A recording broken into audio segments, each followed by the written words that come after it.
पाकिस्तान बहुत ज्यादा डरा हुआ है और उन्होंने ट्वीट भी किया है इस बार। पाकिस्तान ये सोचकर कांपने लगता है। मैं तरह तरह की रिपोर्ट्स जो मैं पढ़ रही हूँ और जिस तरह से रिएक्शन आ रहा है कि शहबाज शरीफ डर गए हैं, कांप रहे हैं, घबरा गए हैं, ये हो गया है। तो सबसे पहले तो ये हमारी पार्लियामेंट है। भारत क्या करता है, पाकिस्तान का उसे कोई लेना देना है नहीं। भारत पाकिस्तान से पूछ के तो नहीं लगाएगा अपने इतिहास के बारे में, अपने इतिहास को एड्रेस करने के लिए उसे किसी दूसरे देश की जरूरत तो है नहीं। आज हम पाकिस्तान को लाहक एक नए खतरनाक और मुहलिक खतरे के बारे में बात करेंगे। हम इंडिया के बारे में बहुत बात करते हैं, हम एक दूसरे प्रोविंसेस एक दूसरे से लड़ रहे हैं, लेकिन जो टेक्निकल चीजें जिनमें हमने खुद अपना बेड़ा गर्क किया, इस वक्त पाकिस्तान के पास जो फॉरेन एक्सचेंज रिजर्व्स पड़े हैं वो $4 बिलियन के करीब है। हमारी अनएम्प्लॉयमेंट 11% है। ठीक है जी, अब आप इमेजिन करें, और जो हमारी पॉवर्टी है, हमारे तकरीबन 100 मिलियन लोग, 10 करोड़ जो लोग हैं वो गुर्बत में गए हैं। आपका रो बहुत हाईलाइटेड रहता है, यहाँ पर कुछ भी हो जाए सीधा उन पे फेंक देते हैं, ये उन्होंने कराया, भाई हमारा तो कोई लेना देना नहीं है। आपने धर्म के नाम पर एक देश तो बना लिया, उसकी तरक्की को इंश्योर करना, उसकी कौम को, उसकी आवाम को आगे ले जाना, वो किसकी जिम्मेदारी है? भारत की जिम्मेदारी है। हमने पूरी दुनिया से स्मगल करके, चोरी करके, दुनिया के कवानीन को बाईपास करके, स्मगल करके हमने अपना न्यूक्लियर प्रोग्राम बनाया और अल्लाह के फजल से अपने जोरे बाजू पे बनाया। किसी के बाप की मजाल नहीं है कि हमें रोके कि हम इस टेक्नोलॉजी को एक्सपोर्ट नहीं कर सकते। भारत जो सा इस पोजीशन में होगा कि वो चाहे तो हमें इतना पानी भेज दे कि हम सैलाब में डूब जाएं, और चाहे कोई इतना पानी रोक ले कि हम कतरे कतरे को तरस जाएं। जब भारत ने 2019 में यूनिलैटरली एक तरफा तौर पर आर्टिकल 370 को वायलेट करके कश्मीर को जम कर लिया, तो पाकिस्तान के अंदर ऐसे बेगैरत भी बैठे हुए थे जो ये कहते थे कि कश्मीर तो पहले भी भारत के पास था, तो अब क्या फर्क पड़ गया। नमस्कार, आप सभी का स्वागत है हमारी एक और नई वीडियो में। आजकल पाकिस्तान की मीडिया में भारत को लेकर बहुत सारी चर्चाएं हो रही है। पहला तो मोदी सरकार ने जो अपनी नेबरहुड फर्स्ट पॉलिसी अपनाई है, जिसके तहत भारत सरकार अपने पड़ोसियों से रिश्ते मजबूत कर रही है, ट्रेड को लेकर उसकी चर्चा हो रही है। दूसरा, हाल ही में जो संसद भवन का उद्घाटन हुआ, उसमें अखंड भारत का जो मैप लगाया गया है उसको लेकर चर्चा हो रही है। पाकिस्तानियों को ऐसा लग रहा है कि मोदी सरकार अखंड भारत पर काम कर रही है। तो ये मज़ेदार वीडियो है, आप सभी से निवेदन करूंगा कि पूरी देखना।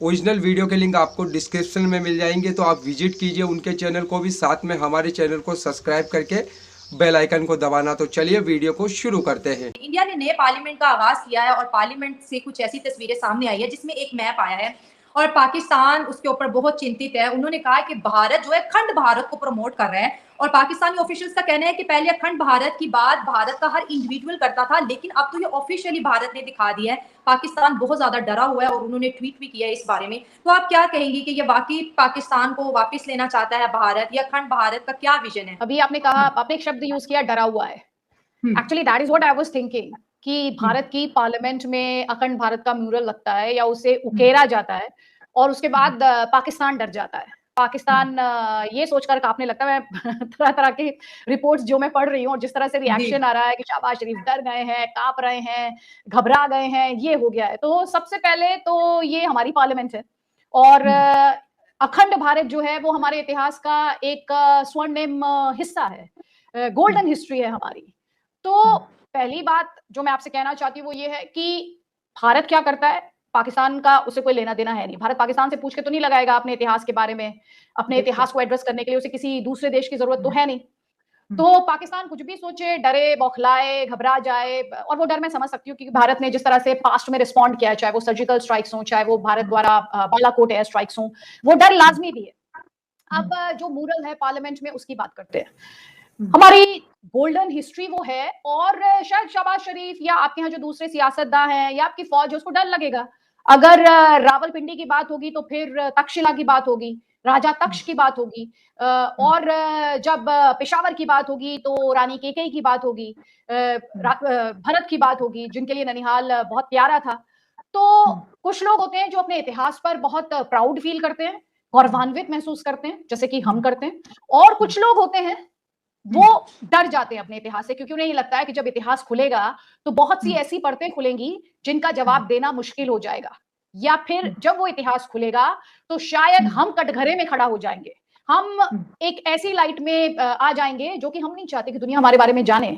तो भारत, अखंड भारत, अफगानिस्तान, पाकिस्तान, श्रीलंका, बांग्लादेश, म्यांमार, थाईलैंड तक, ये हमारी स्वर्णिम इतिहास है। चोल डायनेस्टी के बारे में सब जानते हैं, तक्षशिला का जिक्र मैंने आपसे किया, मौर्याज, यहाँ तक कि अगर मैं अफगानिस्तान की बात करूं, जिसे हम और आप कंधार कहते हैं, और कंधार में इसलिए भी नहीं भूलती हूँ क्योंकि जो मसूद अजहर था, जब IC-814 को हाईजैक किया गया, तो वहीं पर जो इंडिया में मोस्ट वांटेड है मसूद अजहर, उसे छोड़ा गया था। तो कंधार को मुझे नहीं लगता कोई भारतीय भूलना चाहता है, लेकिन ओरिजिनली तो वो कंधार था। जो रानी गांधारी थी, उनका साम्राज्य था वहां पर, उनके भाई शकुनी वहां से आते थे। और ये इतिहास के वो अहम बिंदु हैं, वो अहम चैप्टर्स हैं जिन्हें कोई डिनाई नहीं कर सकता है, और जो इन्हें झुटलाना चाहते हैं, जैसे कि मैंने पहले ही कहा, वो डिनाइल मोड में रहना चाहते हैं। अगर भारत का साम्राज्य फैला हुआ था, अगर भारत इतना विस्तार था, भारत इतना विस्तृत था, तो भारत अपने उस इतिहास की बात करेगा। और इतिहास में लर्निंग्स होती हैं, इतिहास में आपने क्या गलतियां की उन्हें लेके सबक होता है। कोई इस बात को क्या झुटला सकता है क्या कि 980 तक एक हिंदू राजा अफगानिस्तान में हुआ करता था, राजा जयपाल। तो आप ये डिनाई कैसे करेंगे? हिस्ट्री से जुड़े हुए जो तथ्य हैं, जो फैक्ट्स हैं, आप उन्हें कैसे डिनाई करेंगे? आपका रो बहुत हाईलाइटेड रहता है, यहाँ पर कुछ भी हो जाए सीधा उन पे फेंक देते हैं, ये उन्होंने कराया, भाई हमारा तो कोई लेना देना नहीं है।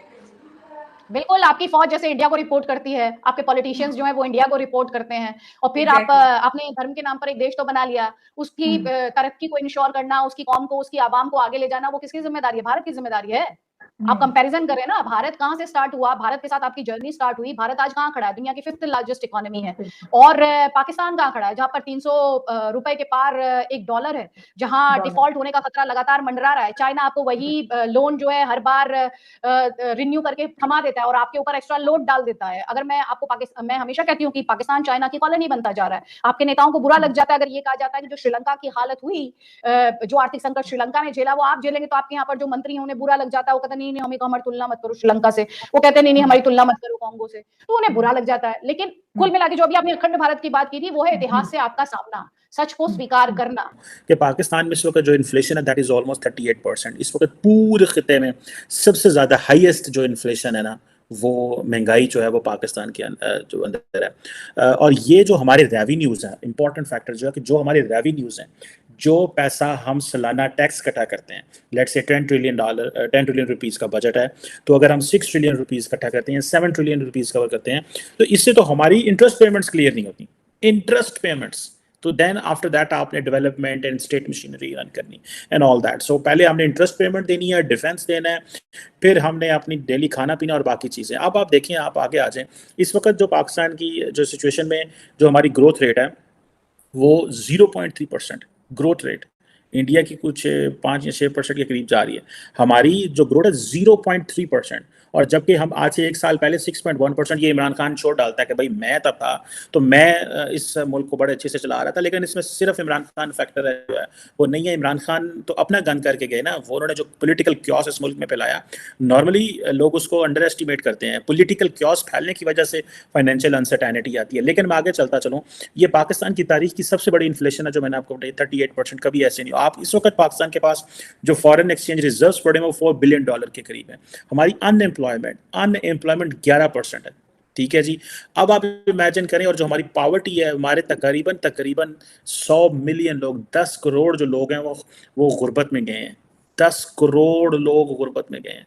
सो अब आप इमेजिन कर लें कि हम कहाँ पे खड़े हुए हैं, वेयर डू वी स्टैंड, और हमने कहाँ जाना है। दोस्तों, आई होप कि आपको ये वीडियो ज़रूर पसंद आई होगी। अगर हम इस वीडियो को लेकर बात करें ना, तो इस वीडियो में बात की गई है अखंड भारत को लेकर।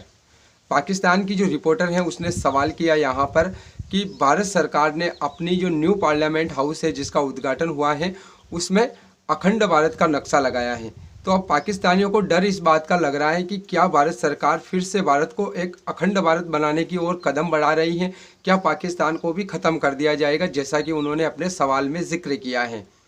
तो देखिए यहाँ पर जैसा कि भारत की तरफ से जो मैम है उन्होंने भी जवाब दिया कि अखंड भारत जो है ना हमारा एक स्वर्णिम युग है, कि एक समय पर हमारा जो भारत है वो ऐसा हुआ करता था।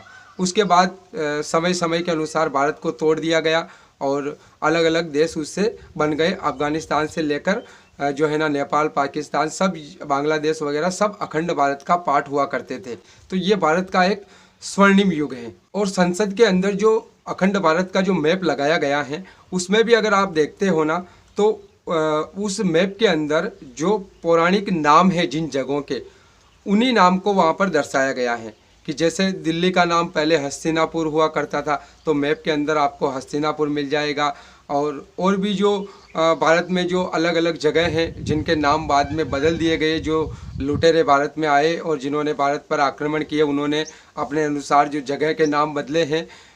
तो उससे पहले जो भारत के शास्त्रों के अनुसार जो पौराणिक नाम हैं, उन नामों को उस मैप के अंदर अंकित किया गया है। तो ये काफ़ी बढ़िया कदम है मोदी सरकार की तरफ से कि एक तरीके से आप ये जान पाओगे कि अखंड भारत कैसा हुआ करता था और उस टाइम पर भारत की जो ये जगह हैं उनके नाम किस प्रकार से हुआ करते थे। और यही चीज़ जो है ना पाकिस्तान की मीडिया में काफ़ी दिनों से जो है ना ये टॉपिक चर्चा का विषय बना हुआ है कि क्या मोदी सरकार इस पर काम कर रही है, क्या कुछ हो रहा है, क्या फिर से अखंड भारत बनाया जाएगा। तो देखिए, इसके लिए तो गवर्नमेंट की तरफ से तो ऑफिशियल तौर पर कुछ कहा नहीं गया है, सिर्फ मैप को संसद भवन के अंदर अंकित किया गया है और होना भी चाहिए। और जैसा कि इस वीडियो के अंदर भी हमने देखा है कि मोदी सरकार है और भारत का संसद भवन है, तो मोदी सरकार और यहाँ की सरकार और यहाँ के संसद भवन में क्या लगाएगी क्या नहीं लगाएगी, वो पाकिस्तानियों से पूछकर तो नहीं लगाएगी।